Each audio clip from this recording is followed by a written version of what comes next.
Assalamualaikum warahmatullahi wabarakatuh. Baik, saya akan mencoba menghubungi Tuan Guru Bajang untuk menanyakan perihal mengenai pidato Anies tentang membandingkan jalan dengan yang dibangun zaman SBY dan yang dibangun di zamannya Pak Jokowi. Assalamualaikum Tuan Guru Bajang. Bolehkah saya meminta penjelasan perihal mengenai pidato eh, Mr. Anies Baswedan yang akan maju menjadi eh, baca pres, bakal calon presiden. Silakan Tuan Guru Bajang. Bismillahirrahmanirrahim. Assalamualaikum warahmatullahi wabarakatuh. Saya menyimak pidato bakal calon presiden Bapak Anies Rashid Baswedan semalam. Pidatonya menarik.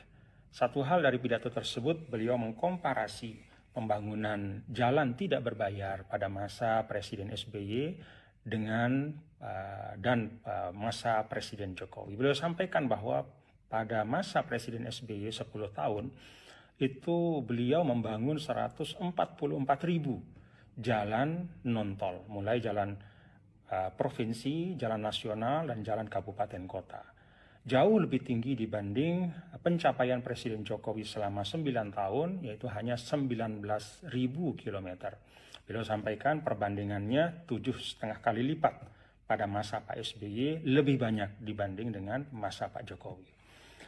Menyimak pidato ini saya punya satu catatan, bahwa Mas Anies Rashid Baswedan tidak menyebut melupakan. Saya tidak tahu ini sengaja atau tidak sengaja ya. Mestinya sebagai calon presiden beliau memaparkan secara utuh. Beliau tidak menyebutkan tentang jalan desa yang terbangun pada masa Presiden Jokowi. Pada masa 9 tahun sampai akhir 2022 itu ada lebih dari 316.000 kilometer jalan desa yang dibangun oleh Presiden Jokowi. Kita tahu kalau bicara tentang mengurangi kesenjangan, bicara tentang mewujudkan keadilan sosial bagi seluruh rakyat Indonesia, salah satu instrumennya adalah meningkatkan kemakmuran di tingkat desa.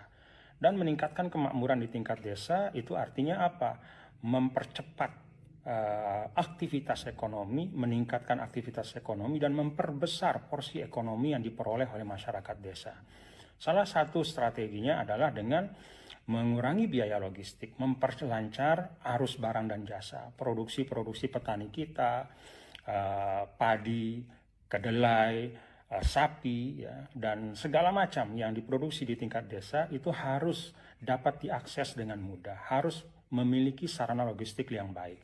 Karena itu pembangunan atau jalan desa itu memegang peran yang sangat penting untuk menghadirkan keadilan sosial bagi seluruh rakyat Indonesia, mengurangi ketimpangan antara desa dan kota.